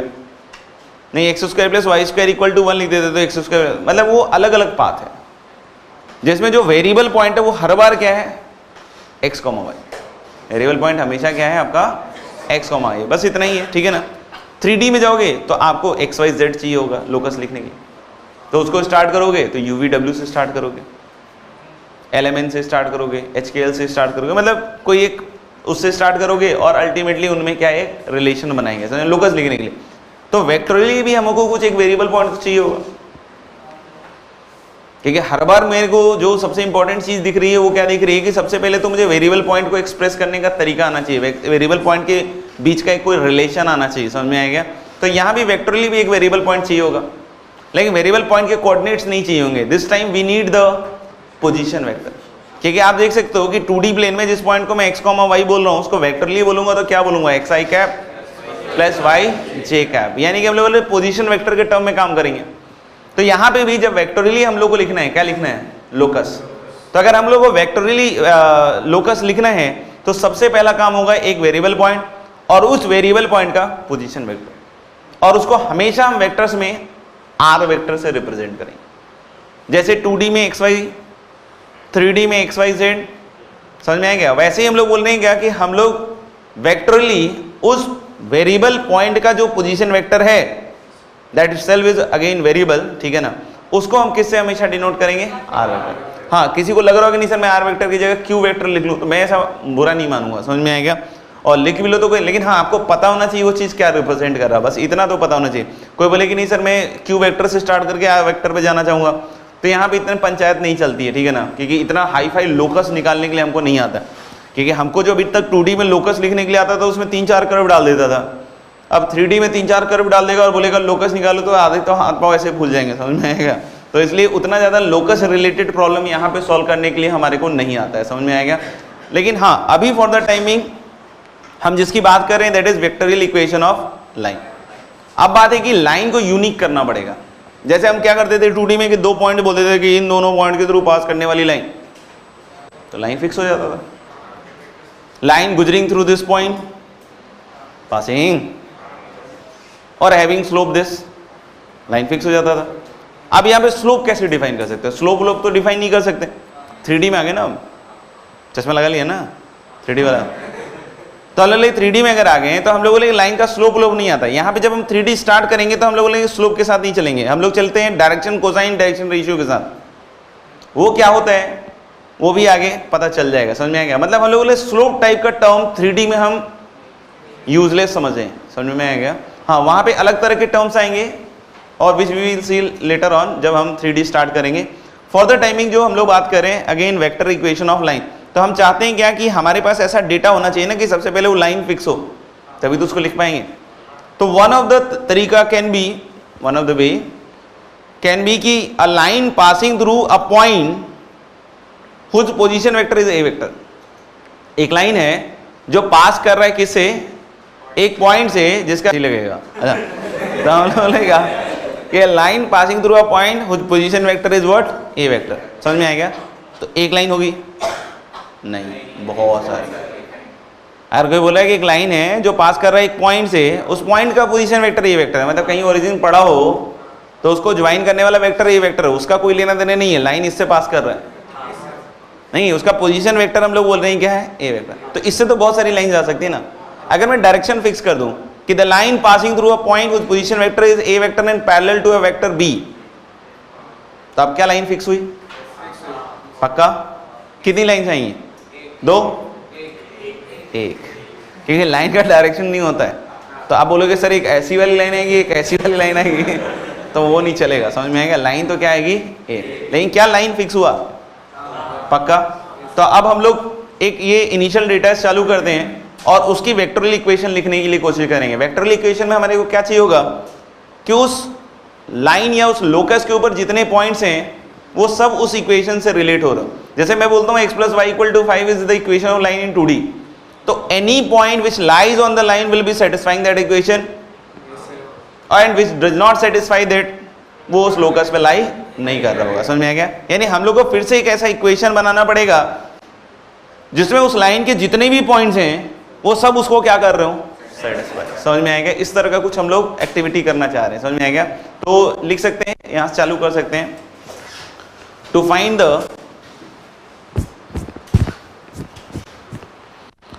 The equation of a line, to find the equation of a line which is passing through a point, to find the equation of a line which is passing through a point whose position vector is a vector and parallel to the vector b, and parallel to the vector b. Vector b और ये जो point है ये fixed है, ठीक है ना? तो b वेक्टर इज फिक्स और ये जो पॉइंट है जिसका पोजीशन वेक्टर a वेक्टर है, ये दोनों कैसे हैं? फिक्स। तो आपको समझ में आ गया होगा कि एक लाइन आ जाएगा जो ऐसा दिखेगा। अब बोलेंगे सर b वेक्टर ऊपर क्यों बनाया? नीचे बना ले भाई, तेरे ऊपर, ठीक है ना? मतलब इसके अलॉन्ग कोई एक वेक्टर क्या होगा? b। अब हम लोग फिर से कहाँ पे आ जाएंगे? वहीं बेसिक पे, कि सबसे पहले हम लोगों को क्या करना पड़ेगा? अगर ये लोकस लिखना है तो इसके ऊपर एक वेरिएबल पॉइंट पकड़ना पड़ेगा। अब ये पूछना है यहाँ क्यों पकड़ा? कहीं भी लोगे वेरिएबल पॉइंट तो समझ में आएगा। अब हम लोग बोले मान लो ओरिजिन यहाँ है, तो ये वाला जो वेक्टर है ये तो ए वेक्टर होगा ना, नहीं ये वाला वेक्टर क्या होगा, ए वेक्टर। अब मैंने क्या बोला था कि वेरिएबल पॉइंट का हम लोग को अब क्या मानना पड़ेगा, पोजीशन वेक्टर। पहले जैसे इसके कोऑर्डिनेट्स मानते थे, 3D में फिर से जाओगे, फिर से इसके कोऑर्डिनेट्स ही मानूंगा, फिर से बोलूंगा इसका कोऑर्डिनेट एक्स वाई जेड है, वहां पे इसको ए वेक्टर नहीं बोलूंगा, बोलूंगा ये पॉइंट का कोऑर्डिनेट x1 y1 z1 है। पोजीशन वेक्टर पता है, कोऑर्डिनेट पता है, बात तो वही की है ना, समझ में आ रहा है क्या। और फिर जब डायरेक्शन रेशियो सीखेंगे तो देखेंगे बी वेक्टर का रोल कैसे आ रहा है, समझ में आएगा। तो वो अपन अभी छोड़ देते हैं, ठीक है। तो ये समझ में आ गया कि ये वेक्टर है, ए है, और ये एक वेरिएबल पॉइंट है जिसका पोजीशन वेक्टर मैंने बोला कि किससे रिप्रेजेंट करना चाहिए आपको, आर वेक्टर। अब ये जो पॉइंट है जैसे जैसे मूव करेगा तो ये जो आर वेक्टर है ये वेरिएबल वेक्टर हुआ, ये चेंज करेगा अपना, नहीं समझ में आया, ये क्या करेगा, चेंज करेगा। अब हम लोग बोल सकते हैं कि ये जो वेक्टर है ये बी के अलॉन्ग है, नहीं अगर ये बी के अलॉन्ग है तो I can write this vector as lambda b vector. और ट्रायंगल लॉ ऑफ एडिशन हमने पढ़ रखा है, तो उससे आर वेक्टर क्या आ जाएगा, a plus lambda times b vector. अब पूछेगा कोई कि ये क्या है, यही है लाइन की इक्वेशन। अब बोलोगे कैसे है ये लाइन की इक्वेशन, तो समझना लैम्डा जो है this is a kind of parameter, this will change. नहीं जैसे अगर कोई बोलता है कि ये पॉइंट सर यहां आ गया, उसका लैम्डा अलग हो जाएगा। अगर ये वाला पॉइंट यहां आ गया तो उसका लैम्डा 0 हो जाएगा, समझ में आ रहा है क्या। तो यानी कि हम लोग जैसे जैसे आप लैम्डा को चेंज करो, lambda is a parameter, lambda can take values between -∞ to infinity, scalar है, समझ में आएगा। तो लैम्डा को जब तुम पॉजिटिवली चेंज करोगे तो for every lambda you will get a point on this, for every lambda you will get a point on this. Lambda positive very कराओगे तो अगर बी वेक्टर का डायरेक्शन इधर है तो ऊपर की साइड के पॉइंट्स मिलेंगे, लैम्डा नेगेटिवली वेरी कराओगे तो नीचे के साइड के पॉइंट्स मिलेंगे, समझिएगा। यानी कि for every lambda you will be getting a point on this. तो यही तो चाहते थे ना, यही तो लोकस लिखना चाहते थे कि हर एक पॉइंट हमारा किसी एक पर्टिकुलर इक्वेशन से आ जाए। उल्टा भी है कि हम लोग जैसे बोलेंगे for every lambda there is a point, तो हम लोग बोल रहे उल्टा ही बोल सकते हैं, for every point lying on this line there is a unique lambda, there will be a unique lambda, समझ में। अगर कोई पॉइंट यहाँ पे लाई कर रहा है, नहीं समझ में आया, तो ये जैसे ही हम पॉइंट यहां उठा कर रखेंगे आर वेक्टर की जगह, याद आ रहा है x + y = 5, तो कोई पॉइंट चेक करना होता था कि इस लाइन पे लाई कर रहा है कि नहीं कर रहा है, क्या कर देते हैं, पॉइंट उठाया लाइन में रख लिया, समझ में आएगा। सेटिस्फाई किया तो ठीक है, नहीं सेटिस्फाई किया तो खुश रहे। तो ऐसे ही अगर हम लोग को चेक करना है कि कोई पॉइंट इस पे लाई कर रहा है कि नहीं कर रहा है, तो उस पॉइंट को उठा के कहां रखेंगे, आर वेक्टर की जगह, क्योंकि वही तो सारे पॉइंट्स का पोजीशन वेक्टर दे रहा है ना, और उसके कोरस्पॉन्डिंग क्या आना चाहिए, एक यूनिक लैम्डा। और अगर ऐसा हो रहा है तो डेफिनेटली हम लोग बोल सकते हैं कि वो पॉइंट इस लाइन के ऊपर होगा और अदरवाइज लाइन के ऊपर नहीं होगा। तो अपन को समझ में आ गया कि ये क्या लिखा है, vectorial equation of the line which is passing through a point whose position vector is a vector and parallel to the vector b. Lambda is a scalar, lambda is a parameter which can take values between -∞ से infinity. तो आप देख सकते हो कि हम लोगों ने जो इक्वेशन दिया है that is in terms of A parameter, तो इस वजह से इसको हम लोग parametric equation of the line भी कहते हैं। इस वजह से हम लोग इसको क्या बोलते हैं, parametric equation of the line. याद हो तो हमने 2D में भी इस तरह का कुछ देखा था, parametric equation of the line, उसे रिलेट करने की जरूरत नहीं। मैं तो बस इतना बोलना चाह रहा हूं कि वहां पे भी हमने एक पैरामीटर के टर्म में लाइन की इक्वेशन देखी थी, जिस पैरामीटर को चेंज करते थे पॉजिटिवली तो याद हो तो कि उसके ऊपर के पॉइंट मिलते थे, फिर नीचे के पॉइंट मिलते थे, समझ में आया क्या। तो हम लोग बोल रहे हैं कि वैसा ही कुछ यहां भी हम लोगों ने किया है, समझ में आया क्या। और आगे चल के जब इसका 3D रूपांतरण देखोगे आप, नहीं तो आपको वैसा ही दिखेगा जैसे हम लोग अभी बात कर रहे हैं 2D के लिए, समझ में आएगा। तो यानी क्लियर है कि इसको हम लोग वेक्टोरियल इक्वेशन ऑफ लाइन कहेंगे, पैरामीट्रिक इक्वेशन भी बोल सकते हैं हम इसको, क्यों, क्योंकि this involves a parameter what, lambda, समझ में आएगा। तो लिख सकते हो आप, this is also called as parametric equation of line, as lambda is a parameter here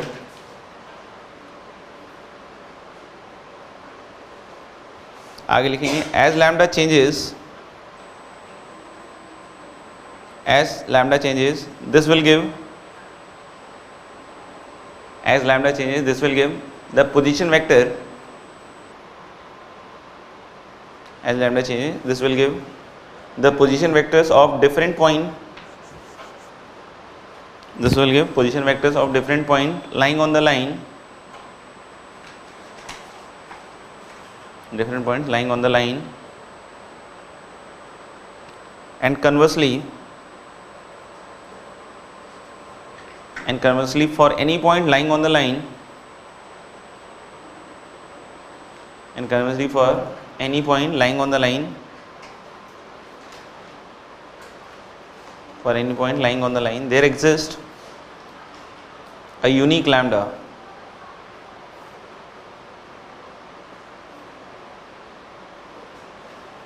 तो हम लोग तो अभी जो लाइन देख रहे हैं that is in 3D space, समझ में आएगा।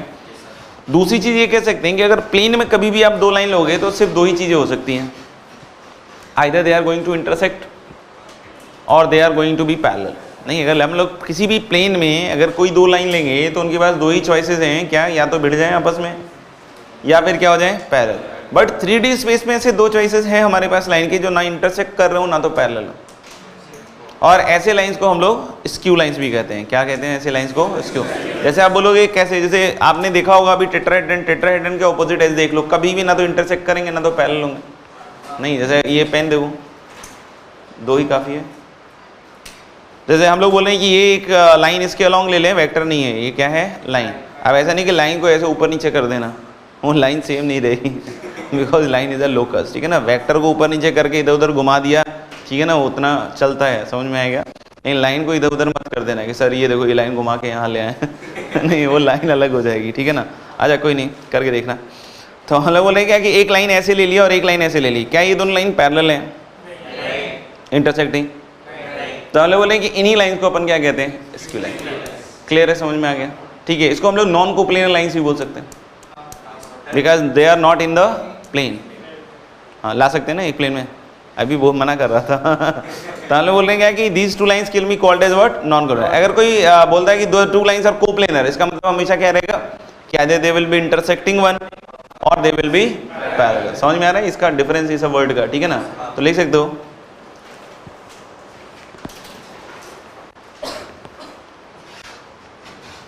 two lines in a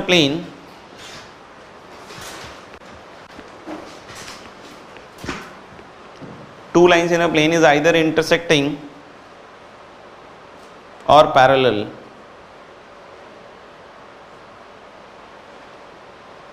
Two lines in a plane are either intersecting or parallel, but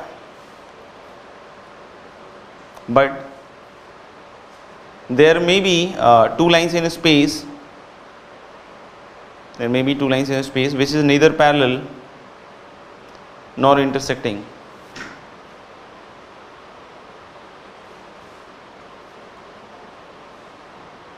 But there may be two lines in the space which is neither parallel nor intersecting. Such lines are called as non-coplanar lines or skew lines. Skew spelling clear होगा, SKEW. Such lines are called as non-coplanar lines or skew lines. Find the position vector of the point of intersection of the lines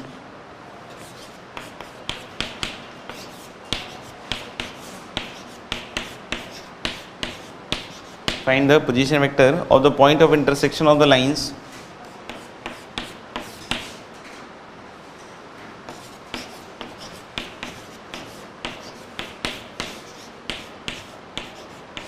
find the position vector of the point of intersection of the lines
जैसे ये दो lines clear हैं, जैसे पहली line दिख रही होगी कि this is passing through 1 -1 -10 and his parallel to the vector 2i cap -3j cap plus 8k cap. Lambda change करते जाओगे 1 2.5 2 कुछ भी रखोगे तो हर बार आपको क्या मिलेगा, एक पॉइंट उस लाइन पे। यानी कि अगर आपको लाइन के ऊपर कोई दूसरा पॉइंट भी चाहिए तो you can assign some lambda and you can get some point. समझ में आएगा। इसके ऊपर कभी कोई वेरिएबल पॉइंट लेना हो तो कोऑर्डिनेट के टर्म में अगर लिखना हो उसके ऊपर, तो I can take that point as 1 + 2 lambda comma -1 -3 lambda comma -10 + 8 lambda. यानी कि हम लोग बोल रहे हैं कि अगर कोई वेरिएबल पॉइंट या उसका जो भी है, ठीक है ना, वो पोजीशन वेक्टर वो यही लिखा हुआ है एक्चुअली। समझ में आएगा। आप बोल रहे हैं क्या कि ये दोनों लाइन इंटरसेक्ट कर रहे हैं, तो अगर ये दोनों लाइन इंटरसेक्ट कर रहे हैं और इंटरसेक्शन पॉइंट का हम लोग को चाहिए लाइन ऑफ दोनों के लाइन ऑफ इंटरसेक्शन का क्या, लाइन का क्या इंटरसेक्शन पॉइंट चाहिए हम लोग को, दोनों की लाइन का क्या चाहिए, इंटरसेक्शन पॉइंट। तो ये समझना पड़ेगा ना कि मान लो ओरिजिन इधर है, एक का आर वेक्टर इधर के पॉइंट्स दे रहा है, एक का आर वेक्टर इधर के पॉइंट्स दे रहा है, तो जो भी पॉइंट ऑफ इंटरसेक्शन होगा उसके लिए लैम्डा और म्यू की कुछ भी वैल्यूज हो, समझ में आएगा, उसके लिए जो पॉइंट आना चाहिए दोनों तरफ से सेम आना चाहिए। क्योंकि ये पॉइंट का इसके रिस्पेक्ट में जो भी वेक्टर होगा वो तो फिक्स ही होगा ना। तो यानी हम लोग बोल सकते हैं क्या कि दोनों तरफ से अगर सेम चीज आएगा तो दोनों का i कंपोनेंट, दोनों का j और दोनों का k क्या होना चाहिए, इक्वल। नहीं तो अगर हम लोग सेम करेंगे तो देख सकते हो कि you will get 3 equation. First equation 2 lambda + 1 नहीं इक्वल टू कितना हो जाएगा, 4 + म्यू। सही ना भाई, 2 लैम्डा + 1 इक्वल टू क्या आ जाएगा, 4 + म्यू।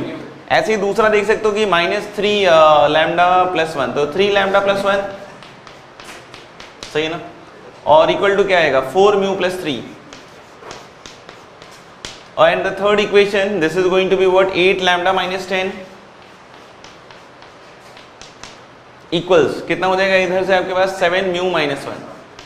तब ये नहीं कि सर 3 इक्वेशन 2 वेरिएबल तो कोई 2 सॉल्व कर लेंगे तो हो ही जाएगा, नहीं, वो 2 सॉल्व करने के बाद तीसरे को सेटिस्फाई जरूर करना पड़ेगा। तभी हम लोग बोल रहे हैं दोनों के x y z अगर कंपोनेंट सेम, मतलब i j के कंपोनेंट अगर सेम आ रहे हैं तो ही दोनों इंटरसेक्ट कर रहे हो, अगर ऐसा नहीं हो रहा है तो दोनों लाइन इंटरसेक्ट नहीं कर रहे। समझ में आ गया।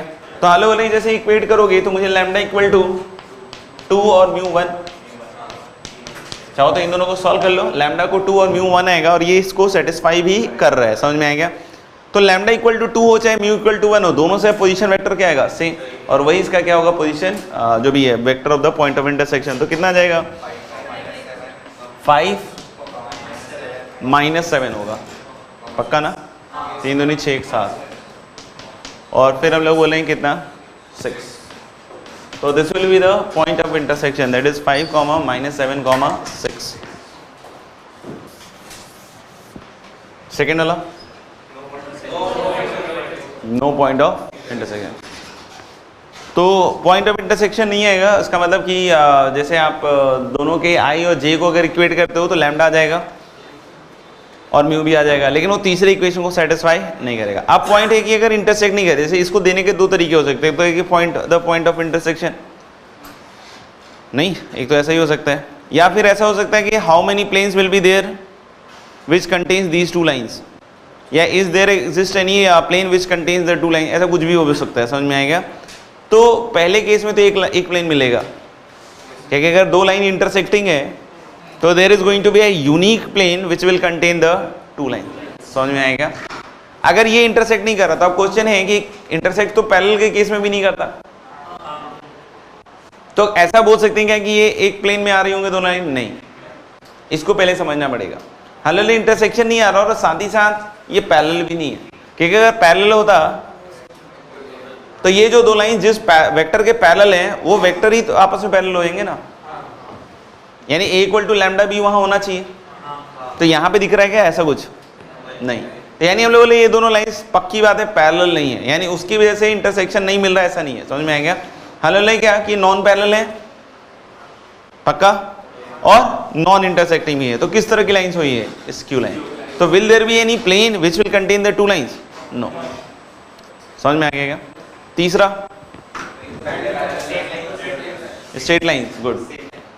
हाँ, ये बताना बहुत जरूरी है कि पैरेलल में सेम है कि नहीं। पैरेलल में सेम हो भी सकता है, नहीं भी हो सकता है, तो अगर मैं प्लेन वाले क्वेश्चन के हिसाब से जाऊं तो तुम पैरेलल अगर बोलते हो तो तुम्हारे हिसाब से तो एक प्लेन आ रहा है, जबकि अगर सेम लाइन है तो इनफाइनाइट प्लेन्स है।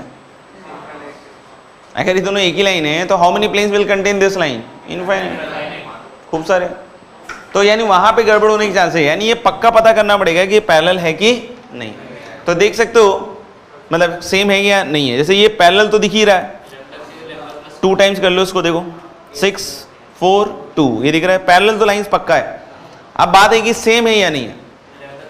तो एक ये कर सकते हैं कि हाँ मतलब जो भी है एक ये कर सकते हैं कि लैम्डा और मतलब आई जे के कंपोनेंट इक्वेट करोगे तो उससे एक रिलेशन मिल जाएगा जो वो बोल रहा है lambda equal to this plus this, ठीक है ना, जो भी है। या फिर एक कोई पॉइंट इधर से उठा के ऊपर रख लो, या ऊपर से उठा के एक पॉइंट इस पे रख लो, क्योंकि अगर 2 लाइंस पैरेलल हैं और एक पॉइंट दोनों का कॉमन है तो कोइंसिडेंट हो गया। जैसे इसके ऊपर एक पॉइंट है 0 0 2, नहीं इसके ऊपर एक कोई पॉइंट है 0 0 2, तो देख लेते हैं सेकंड को सेटिस्फाई कर रहा है कि नहीं कर रहा है। तो 0 0 2 जब रखोगे तो उधर से क्या आएगा बताना, 3 + 6 म्यू, फिर क्या आएगा 2 + 4 म्यू, और फिर कितना आएगा आपके पास 3 + 2 म्यू। तो क्या तीनों से म्यू की वैल्यू सेम आ रही है? Answer is yes. इसमें निकालोगे -½ इसमें भी क्या आएगा -½ इसमें भी -½ आएगा, क्योंकि 2 म्यू + 3 = 2, तो 2 mu is -1, mu equal to कितना -½ तो दिख रहा है ना कि ये जो पॉइंट था इसके ऊपर का वो इसको सेटिस्फाई कर रहा है, मतलब दोनों लाइंस क्या होंगी सेम। एक तो ये भी कर सकते हैं, अपन ऐसा भी बोले कि अगर 2 लाइन पैरेलल है तो ऐसा होगा, और 2 लाइन अगर कोइंसिडेंट है तो ऐसा होगा, यही था ना। तो अगर हम लोग बोले कि अगर लाइन मान लो प्लेन है तो इसके ऊपर एक पॉइंट होगा, इसके ऊपर एक पॉइंट होगा, कहीं भी हो सकता है। तो जब मैं इन दोनों को घटाऊंगा वो इसके पैरेलल नहीं आएगा। अगर इसके ऊपर एक पॉइंट है और दूसरे वाले लाइन के ऊपर एक पॉइंट है नहीं, तो इसको जब घटाएंगे तो ये इसके पैरेलल आना चाहिए। तो हम डायरेक्टली बाय ऑब्जर्वेशन नहीं बोल सकते हैं कि ये दोनों लाइन सेम है, क्योंकि जब आप इसके ऊपर के पॉइंट्स घटाओगे तो will get a vector in this direction. देखो घटा के 3i 2j और 3k - 2k, तो इसी के लॉन्ग तो आ गया ना, तो यानी कि ये इस वाले केस में चला गया। लेकिन अगर इसमें देखोगे आप, हाँ ये पैरेलल है, ये कोइंसिडेंट नहीं है। ये देख सकते हो ये पैरेलल तो है ही ना, -2 से मल्टीप्लाई करो, समझ में आ रहा है क्या? अब कोइंसिडेंट है कि नहीं तो इनको घटा के देख लो, तो 2 0 0 आएगा घटाने के बाद, तो इसके सेम डायरेक्शन में तो नहीं जा रहा ना। तो वही मैं बता रहा था कि अगर इसके ऊपर एक पॉइंट है एक पॉइंट इस पे है नहीं, तो उसको जब घटाओगे तो जो वेक्टर मिलेगा पैरेलल के केस में that will not be aligned in the direction of the line, but in the second case when it is coincident वो उसी डायरेक्शन में अलाइन होगा। समझ में आएगा? तो हम डायरेक्टली देख के भी बता सकते हैं कि ऐसा है या नहीं है।